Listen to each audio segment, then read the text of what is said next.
How do you rebuild when your ex-wife strips you down to nothing and then texts you that you will never recover? What do you do when an Uber passenger's forgotten purse leads you to an office where a stranger calls you someone's son, someone you have never heard of?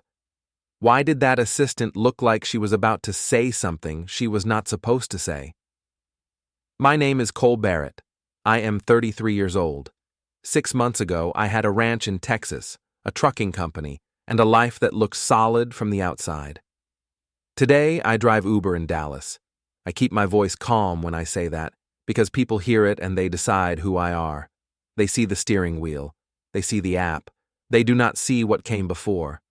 My days start the same way now. I wake up in a small studio with thin walls and a window that faces a parking lot.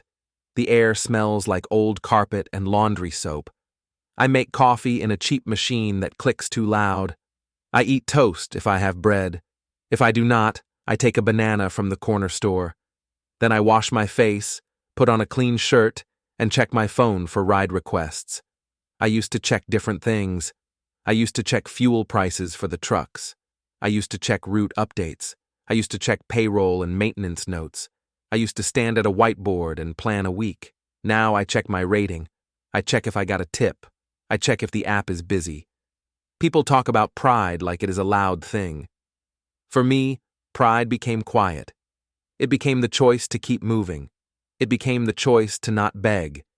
It became the choice to not snap back when someone tried to push a button. The worst part is not the money. The worst part is how people look at you when your life changes. It is like a curtain drops. It is like they see a smaller person. I feel it in gas stations. I feel it in hotel lobbies when I pick up business travelers. I feel it when someone gets in my back seat and talks on the phone about deals while I stare at the road. I also feel it in the way my ex-wife still talks to me. Her name is Tara. We were together for years. We built things together, or at least I thought we did. When it ended, it did not end like a slow goodbye. It ended like a clean cut with sharp edges. She took the ranch. She took the trucks. She took the company name and the contracts and the accounts. She also took my dog. People call it a pet, but for me, it was a steady friend in a loud life. Tara treated that like a detail on a list. She acted like it was normal. She acted like it was practical. She told people she was being reasonable. I will not act like I was perfect. I worked too much. I trusted too fast. I believed that if I stayed calm, the system would see the truth. I believed that if I did not fight, things would stay fair. I believed that being steady was the same as being safe. One night, after a long shift, I stopped at a gas station off the highway. The lights were bright and flat. The place smelled like coffee that sat too long. I was tired, and my hands felt like they were full of dust. My phone buzzed in my pocket. I pulled it out and saw Tara's name. She sent a message that felt like a stamp on my forehead. She told me I would never recover from this. She did not write it like a question. She wrote it like a fact. I stood there by the pump and read it 2 times. I did not reply. I did not call. I did not send a long speech. I just stood still until the gas stopped. Then I got back in my car and drove. In my apartment, I sat on the edge of the bed. I opened the message again. I read it slowly. I looked at the timestamp. I took a screenshot and saved it in a folder. I did not do that because I wanted to start a war. I did it because I learned a hard lesson. When someone tries to rewrite your life, you need your own record. The next day, I drove again. Morning rides were mostly quiet, nurses going to early shifts, construction guys with coffee cups, a young man with headphones who did not look up once. I greeted them the same way and kept my tone even. I focused on the road. I focused on the next turn. That is how I keep my mind from going back to the ranch gate and the empty truck yard. Around mid-afternoon, I got a request near a hotel. The passenger name on the app was Nora. I pulled up to the curb and waited. A woman walked out with a work bag and a coat folded over her arm. She moved like she had a schedule in her head. She got in the back seat and gave a simple greeting. Her voice sounded tired but controlled. We drove toward downtown. She spent most of the ride checking her phone and looking out the window. I could tell she had a serious job, not because of fancy clothes, but because of her focus. She asked me to take a specific entrance to a building, and she spoke like she knew the area well. When we arrived, she thanked me, stepped out, and walked fast into a large office building. I marked the ride complete and pulled away. A few blocks later, at a red light, I saw something on the back seat. A purse. Dark leather. Heavy. I glanced at it and felt that familiar moment of choice. I could leave it and let the app handle it. I could take it home and report it later. Or I could turn around and do it right, even if it cost time. I pulled into a side street and parked. I did not open the purse. I did not go through it. I just looked for something visible, something that could help me return it without crossing a line. I found a badge clipped to the side. The badge had a company logo and a name, Nora Vance. It also had a building name that made me pause. I knew that building. It was one of those companies you hear about in Dallas. People talk about it like it is a machine that never stops. Big glass, big money, quiet power. I drove back. When I reached the entrance, I saw a security desk behind a clean marble counter.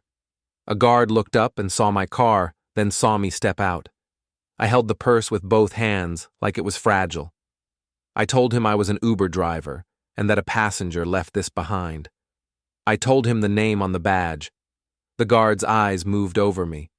My clothes were clean, but plain. My shoes had road dust on them. My face looked tired. He asked for my name and my phone. He spoke in a flat tone, not rude, but not warm. I gave him my name. I gave him my phone number. I did not argue. I did not try to act important. I just stood and waited. He made a call. He told someone there was an Uber driver at the front desk with a purse. While he spoke, I looked around the lobby. Everything was shiny and quiet. People walked through in suits. Their steps were soft on the floor. Nobody looked at me for long. They did not have to. The guard did enough looking for all of them. A few minutes later, a woman came out from a hallway behind the security desk. She was older, maybe mid-50s. Her hair was pulled back neat. She wore a simple jacket and a badge on a lanyard. She moved with purpose, like she had been walking these halls for decades. She looked at the purse first. Then she looked at my face. Her eyes changed. Her mouth opened a little, like she was about to speak and forgot how. She stared at me, not like a stranger, but like a memory she did not expect to see standing in front of her. I asked if she was here for Nora's purse. I kept my voice steady. The woman took a small step closer. She asked me my last name. I told her. She repeated it under her breath. Then she asked if my father was James Holloway. I told her I did not know anyone by that name. I told her my father was not part of my life. I told her I honestly had never heard that name before. She looked down at the purse, then back up at me. Her throat moved like she swallowed hard. She said James Holloway worked here in 1987. She said he was not here anymore. She said it like she had learned to use careful words. I stood still. The lobby felt too bright. The air felt too cold. I heard the faint sound of elevators opening and closing, and the soft echo of footsteps. The woman introduced herself as Elena Cruz. She said she had been an assistant here for a long time. She said she handled many things. She said she remembered names. Then she said something that did not fit in my head at first. She said James Holloway owned 75% of the company. I did not respond right away. I thought she must be confused. I thought she was mixing me up with someone else. I was an Uber driver holding a purse at a security desk. I was not connected to a company like this. I was not connected to ownership. I was connected to a small apartment and a broken routine. Elena looked at me like she knew what I was thinking. She said she was not guessing. She said there were records. She said she could not explain everything in the lobby. The guard watched us from behind the counter, pretending to look at his screen, but listening. People walked by. A man in a suit glanced at us and kept going. A woman with a tablet walked past and did not slow down. Elena asked me to wait. She said she needed to get Nora. She took the purse from me with careful hands like it mattered. Then she paused and looked at me again. She asked me if I had any papers that mentioned that name. I told her I did not. I told her my life was a mess right now. I told her I did not even have my old house keys anymore. She nodded once, like she believed me. She walked away into the hallway. I stayed by the desk, hands empty, heart steady on the outside and loud on the inside. I looked at the front doors. I thought about leaving. I thought about getting back in my car and driving until the feeling passed. But I did not leave. A few minutes later, Nora came down to the lobby. Elena walked beside her. Nora's face showed relief when she saw the purse. She thanked me in a simple way, like she meant it. Then she noticed Elena's expression and my posture. Her eyes moved between us, and her focus sharpened. Elena spoke quietly to Nora, not in a casual tone. Nora listened, and her face changed too. She looked at me again, like she was seeing me for the first time. I told Nora it was no problem. I told her I just wanted to return what was hers. I kept my words short. I kept my voice even. Nora asked me if I had time to talk later. She said there were things she needed to confirm. She did not say it like a threat. She said it like a professional step. I told her I could make time after my shift. I gave her my number again, even though it was already in the app report. Elena looked relieved, like she had been holding her breath. She told me to be careful with who I spoke to. She said some people in this building did not like old stories coming back. She said it softly, like she hated saying it. I nodded. I thanked her for being honest. I did not ask more in the lobby. I did not ask her to explain the 75%. I did not ask her why my father's name was tied to me when I had never heard it. I could feel the guards' eyes on us. I could feel the walls listening. I left the building and walked back to my car. The street noise hit me like a wave. Cars honked. A bus sighed at the curb. People crossed the sidewalk without looking up. I sat in the driver's seat and held the steering wheel for a moment without starting the engine. My phone buzzed again, but I did not check it yet. My mind kept replaying Elena's words, slow and clear, like they were stamped into the air. I drove away from the building and merged into traffic. The app pinged with another ride request. I accepted it because that is what I do now. But my hands felt different on the wheel. I had walked into that lobby as a man returning a lost purse. I walked out, carrying a name I did not recognize and a number that did not make sense. I kept my face calm. I kept my speed steady. And for the first time in months, I felt something that was not just exhaustion. I felt direction. I kept driving that day, but my head was not in the ride requests anymore. I watched the road and thought about the name Elena said. I thought about how a stranger in a lobby could look at me like I belonged to a story that started before I was even born. That night, when my shift slowed down, I parked near a grocery store and turned off the engine. I opened my phone and looked at Tara's message again. I did not do it to suffer. I did it because I needed to remember the tone.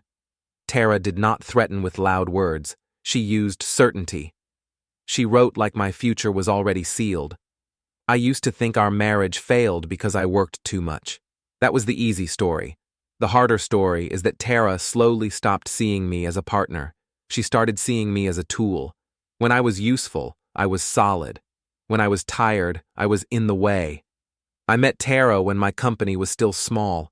I had 2 trucks and a rented yard. My hands were always stained with grease. My phone never stopped buzzing. Tara worked in an office downtown. She was sharp and social. She could walk into a room and make people feel like they had known her for years. At first, that felt like a gift. I was not a loud man. I did not enjoy crowds. Tara did.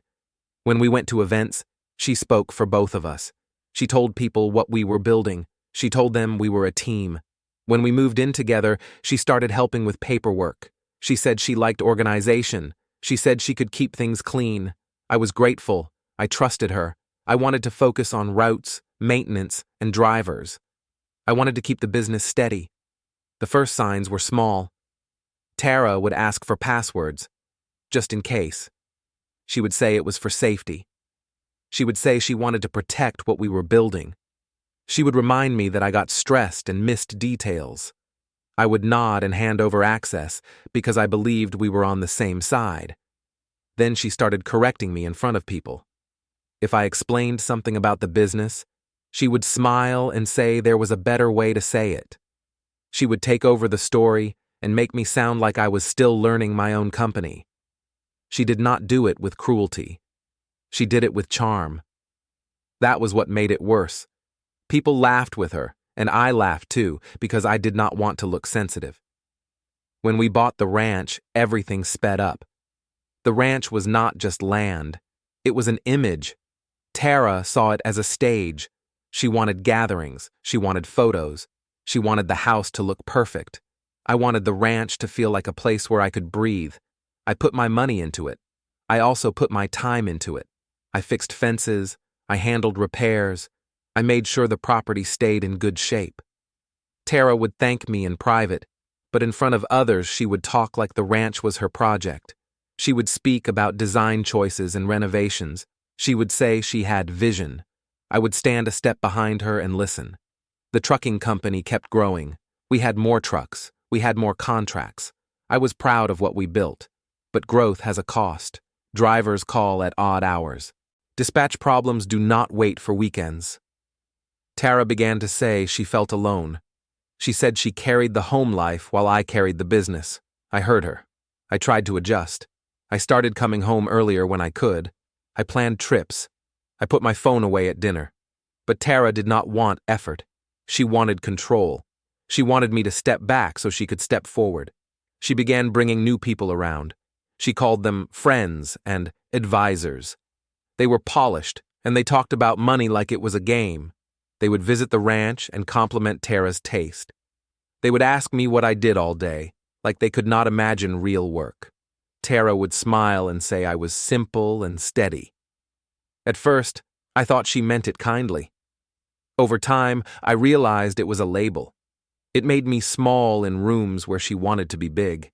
I started noticing how paperwork moved without me. A contract would be renewed, and I would find out after. A bank meeting would be scheduled, and Tara would say she handled it. She said it saved me time. She said she was taking stress off my shoulders. I wanted to believe her. Then the disrespect became direct. One night, after a long day, I came home and found Tara hosting people at the ranch. I had not been told. The kitchen was full of voices. Glasses clinked, music played low. Tara introduced me like a worker who showed up late. She told everyone I was always on the road, even though I was not a driver anymore. I stood there with dust on my jeans and nodded at strangers in my own home. One man asked me why I looked tired. Tara laughed and said I was not built for high life. She said it like a joke. People smiled. I smiled too, because it felt safer than showing I was hurt. After that, Tara started picking fights in public places where I could not respond. At a restaurant, she told me I embarrassed her because I asked the waiter a simple question. She said I did not know how to act. I kept my tone quiet and told her I understood. I paid the bill and drove home with my hands tight on the wheel.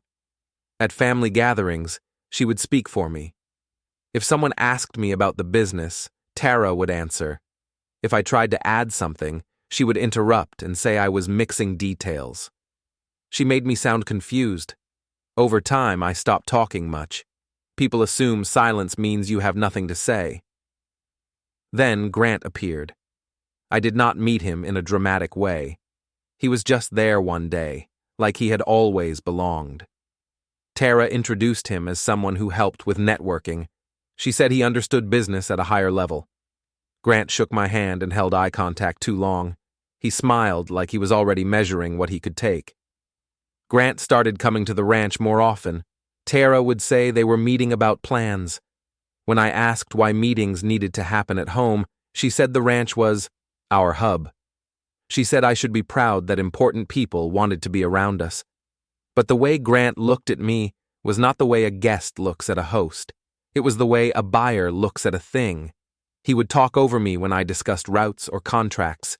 He would say my company had potential if it was handled right. He would suggest Tara had the mind for it. Tara would nod. She would glance at me like I should take a hint. I started to feel like a visitor in my own life. The divorce did not start with a clear announcement. It started with Tara pulling away from daily decisions. She stopped asking my opinion. She stopped telling me plans. She began spending nights in the city for events. If I asked questions, she said I was controlling. She said I did not trust her. She said my insecurity was the problem. I tried to talk calmly. I suggested counseling. Tara said she did not have time for that. She said I needed to grow up. She said she needed a partner who could keep up. Then one morning she told me she wanted space. She said she needed to think. She said she was not sure who she was anymore. I told her I understood and asked what she needed. She said she needed me to stop asking questions. A week later, I received legal papers. I remember the moment clearly.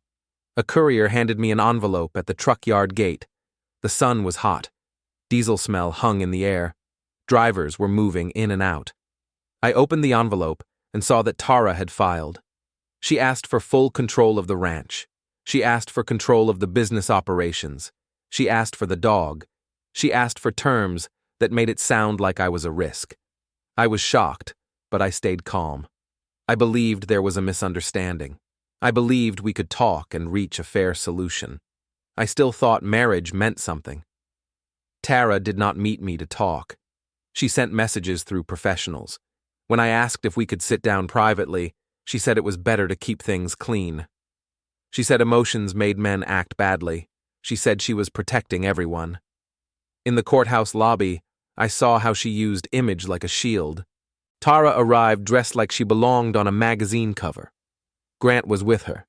He carried her bag like he was her partner. He spoke to people like he was part of the case. Tara smiled and acted calm. She did not look at me much. When she did look, her eyes were cold. She said I had to accept reality. She said the ranch and the business needed stable leadership. She said I was too tired, too slow, too stuck in old ways. Grant stood beside her and nodded. At one point, Grant leaned close enough for me to hear him without anyone else noticing. He said Tara deserved better. He said he would make sure she got it. He said I should not fight because I would lose anyway. He said he had resources I did not. I did not answer him. I stared at a poster on the wall about court procedures and kept my breathing steady. I told myself that staying calm was strength. I told myself the facts would win. The process moved fast. Papers were filed. Meetings happened without me. Tara's side always seemed prepared. They had numbers, timelines, and confident statements. When I spoke, I sounded like a man catching up, not because I had no facts, but because I did not know which facts had been twisted already. Then came the ranch gate. One afternoon, I drove out there to pick up a few personal items. I had asked for a time.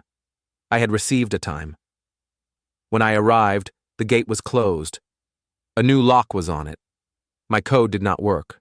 I called Tara. She did not answer. I waited. A ranch worker I had known for years came out and avoided my eyes. He said he was told not to let me in. He said he was sorry. I sat in my truck and stared at that gate until the sun dropped lower. I felt a pressure in my chest, like my body wanted to raise my voice. I did not. I drove away. Later, Tara texted me that the property was not a safe place for conflict. She said I needed to schedule everything through official channels. She wrote like I was a stranger trying to cause trouble.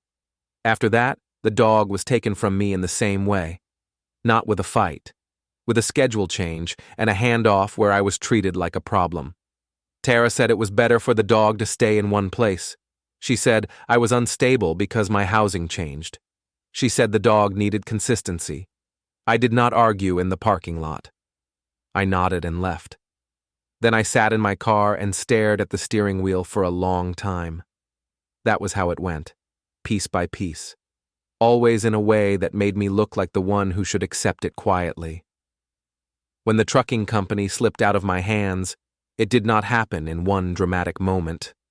It happened through signatures I did not see until later, through accounts I could not access, through decisions made while I was told to rest. Tara used my trust as a tool. Grant used my silence as proof that I did not matter. By the time I ended up driving Uber, Tara already spoke about me like a chapter she closed. She told people I had burned out. She told them she had to step in and save everything. She let them believe she was the reason the business ever worked, and I let it happen because I believed the system would notice what I could not explain fast enough. That is why Elena's words hit me so hard in that lobby, not because I suddenly believed in miracles, but because for the first time in a long time, someone looked at me and reacted like my story was not finished yet. The next morning, my body moved like it always did. Shower, coffee, phone charger, keys. I drove for 2 hours and tried to act normal. I picked up 3 riders, smiled at small talk, and kept my eyes on traffic lights. But my thoughts kept sliding back to that lobby. James Holloway, 75%. Elena's face when she said it. Around noon, my phone buzzed with a message from Nora Vance. She thanked me again for returning her purse.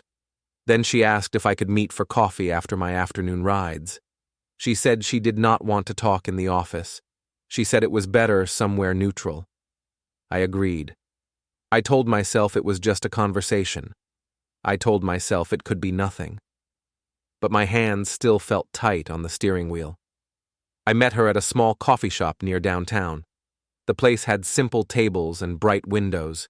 People typed on laptops. The air smelled like warm milk and toasted bread.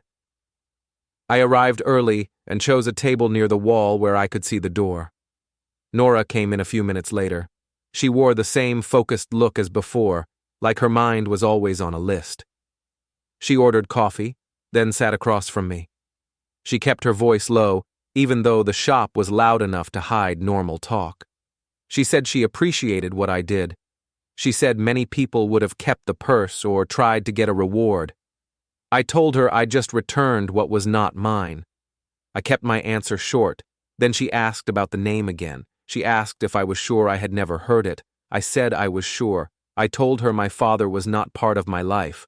I told her my mother did not speak about him. I told her there were no stories and no photos in my house. Nora watched my face while I spoke.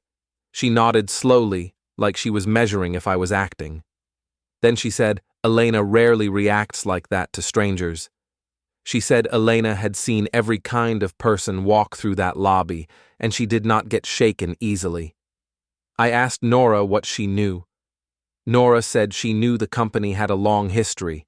She said old ownership issues sometimes came up when the company planned big moves.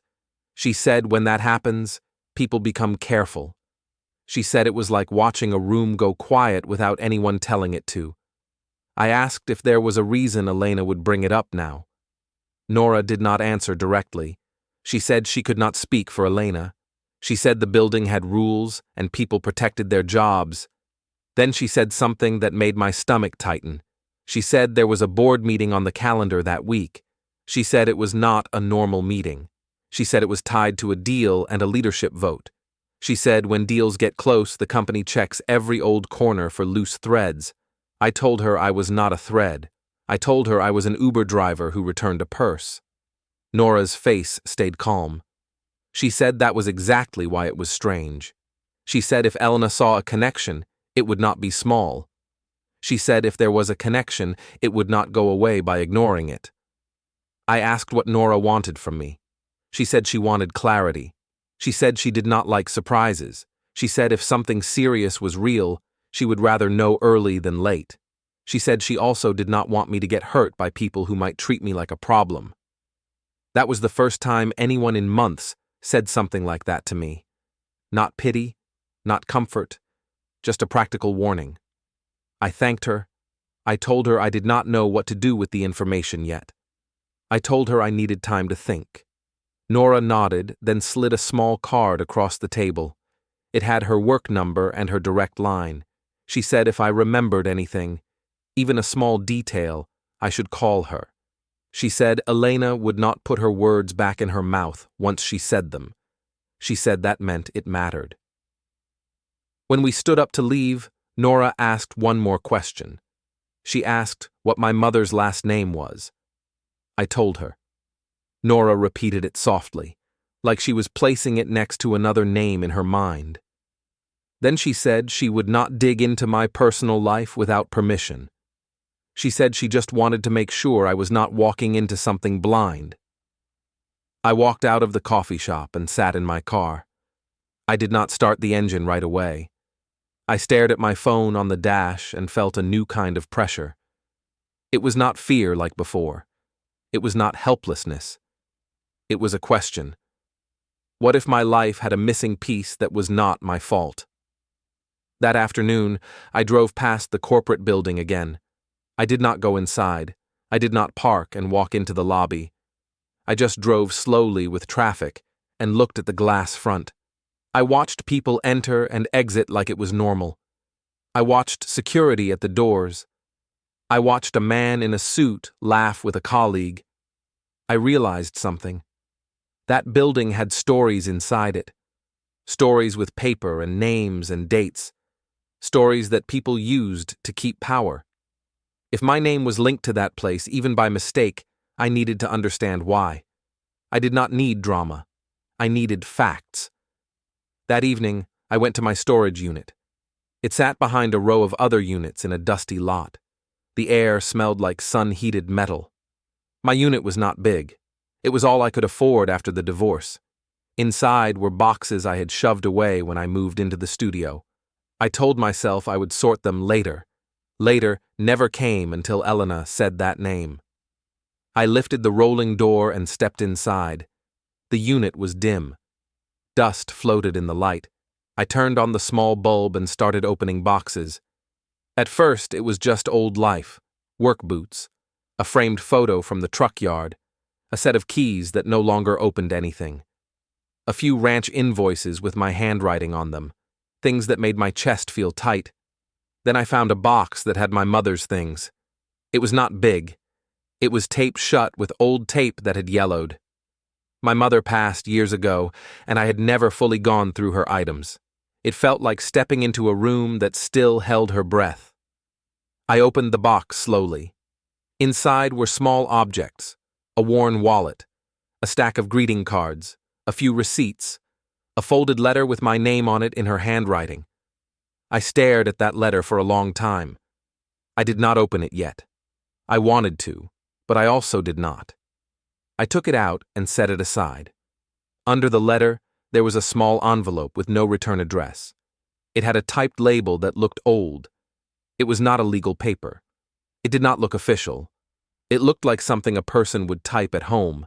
On the front was a name, J. Holloway. My throat went dry. I read it again. I looked at the ink. It was faded a bit, like it had been handled and put away. I sat on the floor of the unit with the envelope in my hands. I did not rip it open. I did not shake it. I just held it, like it could disappear if I moved too fast. I told myself to breathe. I told myself I could still be wrong. I told myself names can repeat and people can mistake faces. But I also knew what I felt in the lobby when Elena looked at me. I knew that pause was not casual. I put the envelope next to the letter from my mother.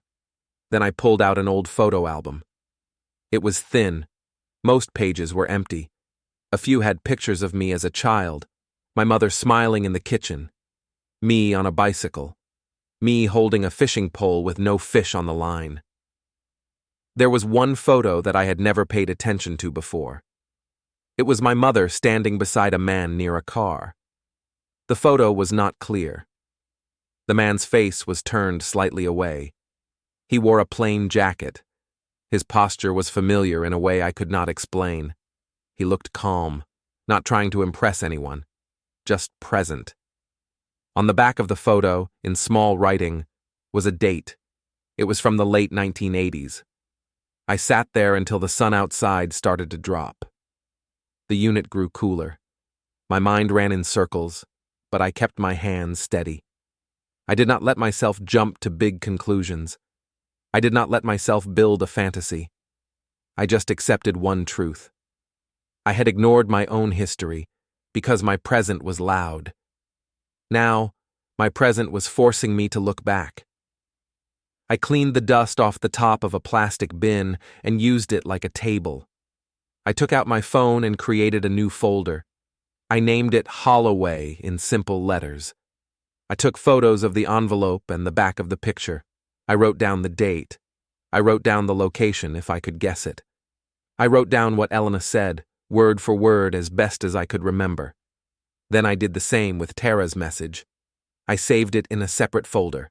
I labeled that one Divorce Timeline. I added the date she sent it. I added the gas station location. Not because I wanted revenge, because I was done being a man with no record.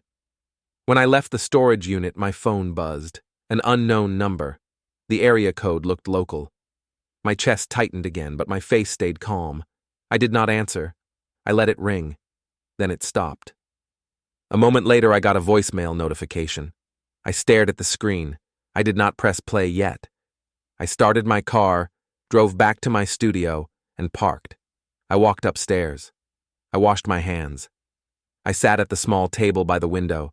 Only then did I place my phone in front of me and take a slow breath. For the first time since Tara filed papers, I felt like I was not just reacting. I was choosing what to do next. The voicemail was short. A man with a careful voice said his name was Owen Pike. He said he worked as counsel for the company. He said he was calling because a potential identity issue had come to their attention. He said he wanted to confirm basic information and avoid confusion. He asked me to call back during business hours. He did not sound friendly. He did not sound angry either. He sounded like a person closing doors by using polite words. I set the phone down and stared at my kitchen wall. The paint was uneven near the corner. The room was quiet, except for a neighbor's TV through the wall. I noticed small things because my mind needed something steady.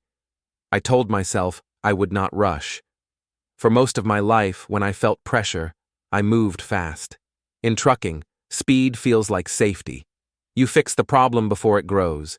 You call the driver back, you reroute, you pay the bill, you keep the wheels moving. But this did not feel like trucking. This felt like a room full of people who knew rules I did not. If I ran in loud, I would be treated like a disturbance. If I stayed calm and asked the right questions, I might be treated like a person with standing. So I called Nora in the morning, not the company counsel. Nora answered on the second ring. I told her I got a voicemail. I told her the name. Nora went quiet for a second. Then she said she was not surprised. She said if counsel called me, it meant someone was trying to control the timing. She said I should not talk to the company without having my own guidance. She said she could not tell me what to do, but she could tell me how the building worked. I asked her if she knew someone who handled these things. Nora said there was a lawyer she trusted for personal matters. She said this lawyer did not work for the company. She said the lawyer was calm and practical. She said she did not scare easily. She sent me a contact name, Asha Nguyen. I did not call right away. I wrote the name down on paper first. I wrote it slowly, like it mattered. Then I placed the note next to my phone and drove my morning shift. Driving helped me stay level. It kept me in the present. People got in, got out, and carried their own worries. Most did not talk. Some did. A man in the back seat complained about a coworker. A woman spoke softly to her mother on the phone and said she was trying her best. A young couple argued about directions and then apologized to each other. I listened, nodded, and stayed quiet. It reminded me that everyone thinks they are the main story. It also reminded me that I did not want to become a public scene. I wanted to stay invisible until I had facts. After lunch, I called Asha. Her office receptionist asked for my name and a short reason. I said I needed advice related to identity records and a business dispute connected to a divorce. The receptionist gave me a time to come in that afternoon, if I could be there quickly. I arrived early. The waiting room had glass walls and chairs that looked too clean. A small water dispenser hummed. The air smelled like lemon cleaner. 2 people in business clothes sat with folders on their laps. Nobody looked at me for long, but I felt the usual quiet judgment. Asha came out and called my name in a steady voice. She was not loud. She did not perform confidence. She simply looked present, like she had done this 1,000 times and did not need to prove it. In her office, she asked me to explain everything from the start. She said she wanted dates and locations. She said she did not want long speeches. She said she needed the bones of the story. So I told her. I confided in Asha. Divorce, lost ranch and trucking company, reduced to studio apartment, Tara's message, returned purse, Elena's recognition of James Holloway, counsel's voicemail.